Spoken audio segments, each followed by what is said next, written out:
maintenance operations. And of course, I'm in the lucky position that I get to work in that field, but I am on the technology side, and it's given me an amazing opportunity for learning as well.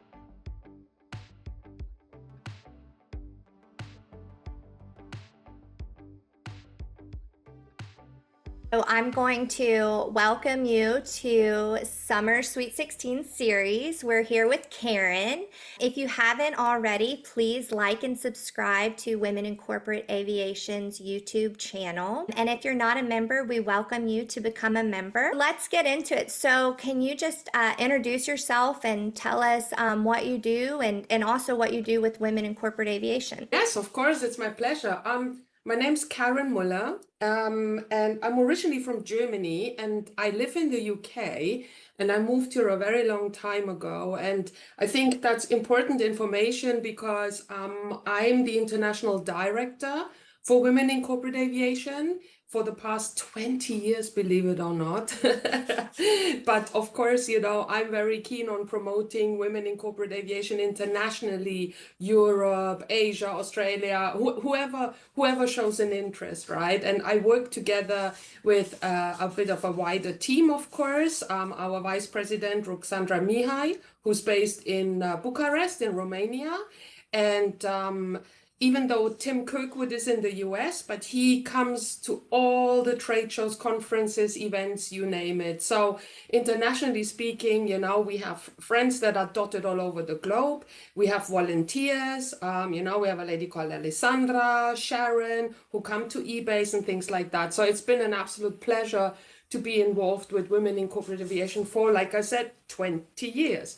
But of course, whatever we do here at WCA, it's volunteering, right? Because we're a non-profit organization. So I do have a day job, believe it or not. And my day job, which I have only literally joined 5 months ago, is I am in business development, which I have always been in a sales sort of capacity for the past, shall I really say it, 25, 30 years sort of thing. So my job now, which I am very much hoping is going to be my last job because I found my tribe, I work for a company called CAMP Systems UK Limited. CAMP Systems is a huge and very famous company within business aviation. It's a software company, and a lot of companies are owned by CAMP Systems. And I represent a company called Corridor Aviation Software. CAMP is really maintenance monitoring, and Corridor is maintenance operations. So I have the pleasure of talking maintenance operations with 145 MRO facilities every single day. So I am absolutely buzzing and I'm loving it, right? That's awesome. Even though I never thought I would end up working in software because I had slightly different plans initially. That's great. So what brought you into aviation? So I had this opportunity to join as a temporary secretary, believe it or not, a service center that was a Bombardier service center, 60 kilometers outside of Munich. So it involved me commuting a lot. But the very first time I saw that airport and I saw a Challenger, I was hooked, absolutely hooked, and that's where my journey began. So what does your day-to-day look like now? Yeah, Because so it sounds a lot different than even how you started. totally different. And Brittany, when I started as a secretary, I moved into a customer service role. Then I took on a lot of the AOG duties, and I always wanted to be an engineer, a mechanic, but I never took it that far. So I had a bit of a kind of interesting journey because I left Germany because I always wanted to be in the UK. And I just literally asked anyone and everyone I knew, are there any opportunities out there? And I ended up working for a big commercial airline support company buying large aircraft engine components. And I had absolutely no idea what I was doing. Then they said, you talk so much, really, you should move into sales. So I moved into sales, and I sold aircraft parts and support programs, that sort of stuff. Then someone else came along and said, no, you should work for us. So I moved into time critical logistics, which was basically AOG transportation, hand carrying parts, chartering airplanes, making sure aircraft don't stay grounded for too long because it's costly, right? If you do that. And that I did for a very, very, very long time. But I was missing aviation. I really was missing it so much. And I thought, you know what? I need to do this jump now. If I don't do this jump, then I'm never going to do it. So I found my home in a MRO company, privately owned in the UK, who also run an FBO, who are one of the bigger Embraer service centers on corporate Embraer jets. But it involved commuting 4 hours on this dreaded motorway every day. Meanwhile, my now boss, who I've known for a very long time, was flirting with me since God knows how many years, but I just never really got the message that, it would be good to work for them. So I took the jump 5 months ago. So today I'm the business development manager for Corridor Aviation Software, where my day-to-day is talking about software, selling software, a little bit of account management, etc. But I get, like I said, to speak all the MROs that are out there, and I'm just absolutely loving it. So I am home-based, but I do go and see customers every now and then. It all depends on the mission, right? So I do see customers every now and then. I attend trade show. We had eBase in Geneva, right, where our Tim and Roxandra and Alessandra, they are luckily able to attend it full time, and I then do my little, guest appearance, because of course, I have to work for the day job, and just went to the Paris Air Show as well. And here in Europe, it's pretty easy to do like day trips. So yes, but predominantly working from home. But I do get to go to customers' facilities, and that's what excites me, because I still love those engineers, technicians, maintenance operations. And of course, I'm in the lucky position that I get to work in that field, but I am on the technology side, and it's given me an amazing opportunity for learning as well. Are there other skill sets that you could attribute or identify that's helped you within your career? I think that I always wanted to be an engineer, like I said, but I never took it that far. And okay, it is what it is, right? But through research and through talking to people and through not being scared of trying something new or testing the waters here or there, I have actually learned that I don't necessarily have to be an engineer or a mechanic, but I can be in that environment, and for me, that was the biggest skills. And it's not just skills that are important. In my opinion, passion is so much more important, right? When I took this job at this big commercial company, I actually applied for a job that I knew I was never going to get that, right? Because I didn't have the skill set, and I didn't have what it takes, is what I thought. And when I managed to get an interview with the MD, he said to me that, I'm really, really sorry, but that job is already taken. But have you ever considered purchasing? Right. And I said to him, I have no idea what purchasing is, but I take it because I'm even prepared to wash aircraft windscreens for free. I just need to be in this environment. Please give me a job. And you know what he said to me? He said to me, skills you can learn, traits you need to have. And he obviously saw certain traits that he thought could be beneficial to the company. And I'm a very strong believer in that. So don't be disheartened, if you might not get exactly the path that you want. There's so many alternatives. You just need to speak to people, right. And when you are part of something like Women in Corporate Aviation, you have an access to a network of people. I would say you need to have a network, and you need to have the passion and the skills you can learn. Yes, for sure. But the traits you need to have. When you look at where aviation is today, and especially in maintenance and technology, that where they converge, Why is this a key moment for mentorship? I'm very lucky that I obviously work in both areas, right? I work in maintenance operations, but I work on the technological side. And what to me is very clear is that aviation evolves, right? And it evolves very quickly. But at the same time, all these people with experience, I see it in my circle, these people with experience, they're getting on, they're retiring.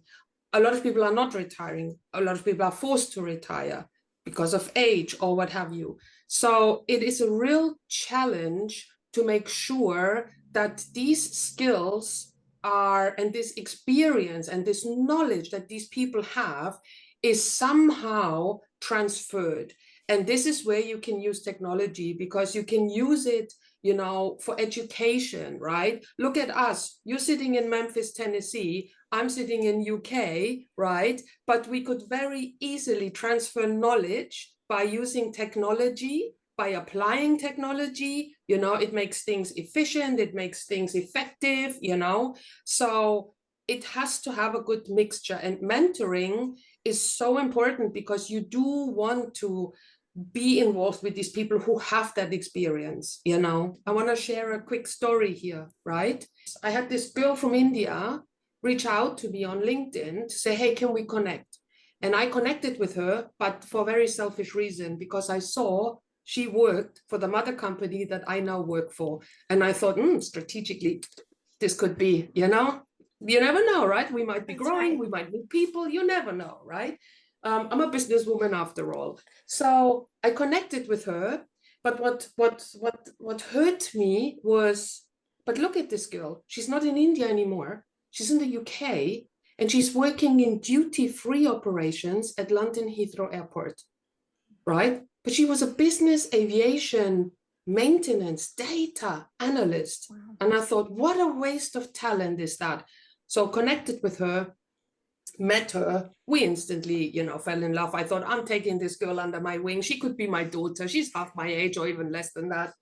So today she works for a 145 maintenance company in the mecca of business aviation in the UK, which is Farnborough Airport, right? She is being sponsored to be allowed to stay in the UK. Wow. And the owner of the company is seeing potential in her, right? And while she started out working in the warehouse and playing with the parts and helping to implement corridor software, she is on track to most likely become his compliance manager, you know. And that's why it's important, because without technology, we wouldn't have been able to do that, you know. Right. So, yes. And then without Women in Corporate Aviation, which is where you came in, you took the mentorship initiative. She had the characteristics, she had the traits, and everything met at the right time. Matched. And you know, this is just one story of so many stories that all of us can share, right? Because we all would have had moments like that. In fact, we all would have probably been helped in a similar manner, right? Because I am now old enough and in a position where I can actually help someone, because I had a little bit help along the way as well. So, you know, that's important. Right. And if you have a helper syndrome, then you need to join WCA, you know, as a mentor, because I always say there is life outside the cockpit. Okay. That's right. Do you have a favorite Women in Corporate Aviation memory? Like maybe from an event or from something you guys have done? Well, I actually do, right? Because believe it or not, well, I'm very outgoing and I talk a lot, but I sucked so bad at public speaking, okay? And at the time, 20 years ago, I was obviously kind of the only international person trying to help WCA along, you know, internationally.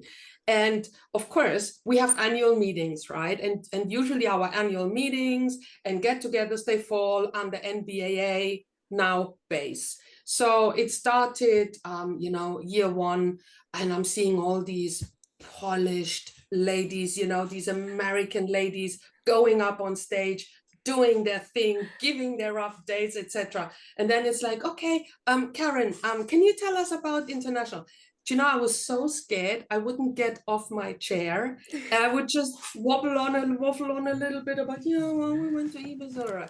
And then as the year progressed, from sitting at my chair, being very shy, then the following year, I actually stood up and told people. And then I got so confident, I actually went up on that podium. This is a skill set I've developed thanks to WCA. Wow. And this is by far my most favorite memory or moment that I have ever experienced, apart from the amazing friendships and the amazing adventures we had, but then you would have to sit here till tomorrow listening to me going on. So you went from being shy to being yeah, a confident public speaker with the opportunities you've had with Women in Corporate Aviation. So what about one habit or mindset that's helped you lead effectively, specifically in business aviation? You're using the word mindset, and I think mindset is important to have a positive mindset, because I think that especially in business aviation, you could probably experience rejection a lot, right? I can imagine if you are a flight attendant and you're competing with many flight attendants for jobs. If you are a mechanic, you're probably competing, especially internationally speaking, right? You're probably competing because, you might have to have a certain approval, like a B1, B2, or this, that, or the other. So I think mindset, a positive mindset and a passionate mindset, I think is very, very, very important in this space, because you will face rejection, you will get knocked down, but guess what? If you stand up, and the more often you stand up, the easier it gets, So I think that to me is a habit. Don't let the haters get you down, and the doubters, right? Because who are they anyway, right? To determine your value. You need to know your value. But this is something you learn over the years. And success doesn't always mean having a specific title or, working for a specific company. Success can mean many different things. Actually, you determine what success means for you, because I was very lucky that in my career, I started as a secretary. The highest job I had was an SVP position, and it was horrible. It nearly killed me, right? Because it gave me a lot of anxiety. It gave me a lot of, how am I going to meet those expectations? So I thought, I need to find where's my sweet space? So you're not in the cockpit, you're not, the flight attendant, you get to do the technology side of it and maintenance. Exactly. For me, the best part is I can look at a big customer of mine, and I can see they're using our system. And as a result, the engineer saves 4 hours of having to write stuff down, because they can apply technology, work their tasks, sign their tasks off electronically. 4 hours. That's a lot of time, right? When you consider how much it costs a company to employ people, and et cetera, et cetera. So I think this for me is very, very, very lovely to see the efficiencies behind the scene and the improvements the technology makes to your operation. If you could go back and thank yourself when you had first started for doing, what would you thank yourself for? And something you're glad that you did early on. So I didn't want the mainstream, traditional setup. I wanted something different for me. I wanted something else for me. And even though I didn't 100% know what that is, I still took that step. And believe you me, moving from one country to another on your own is a scary thing to do. Oh boy, it's scary, but I'm so proud I did it. So I would tell my younger self, do it. In fact, do it sooner. Don't wait too long, right? That's one thing. And the second thing is to say, yes, you had that dream of being a mechanic or an engineer, director of maintenance, etc. And guess what? It's never too late. I could still do that. I would say to my younger self, there's so many different avenues. You just need to know who to talk to, where to look, and, get yourself a network that can help you, like a WCA, and I've seen it over and over again. Because, Brittany, another quick story I wanted to share, right? Of course, WCA gives away scholarships. It was a young lady, she got a scholarship. and it was a financial scholarship, and she used it towards her towards her PPL, and then eventually typewriting, etc., etc. And one day I see this girl coming towards me at eBay's down the hallway, and I could cry just thinking about it. And she said, guess what? I just flew my boss on his own corporate jet into Geneva to come and attend eBay's. And that to me was the absolute pinnacle, you know. And, you know, long may these situations last, you know. So looking ahead, what do you hope defines the next generation of women in the future of aviation? When I was young and I had this idea of maybe becoming a mechanic, I didn't know where to look. But I remember I had to go on a business trip to Scandinavia, and I walked into SAS, Scandinavian Airlines, and they have a huge engine shop.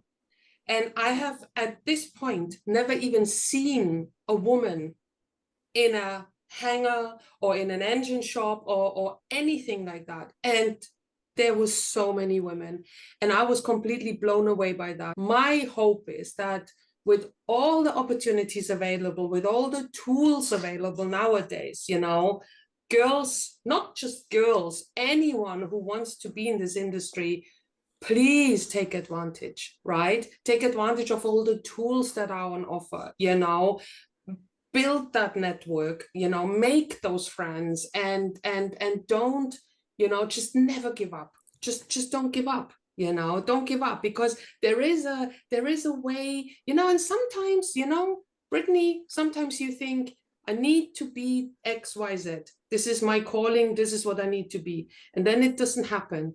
And then you can either do two things. You can be devastated and grumpy for the rest of your life, or you can say, you know what, there's actually a reason why maybe I'm not that. Maybe my path is supposed to lead me in the other way. The biggest inspiration and legacy I would want to give to someone is just never give up. You know, you will make it. You will make it. You know, you'll absolutely make it.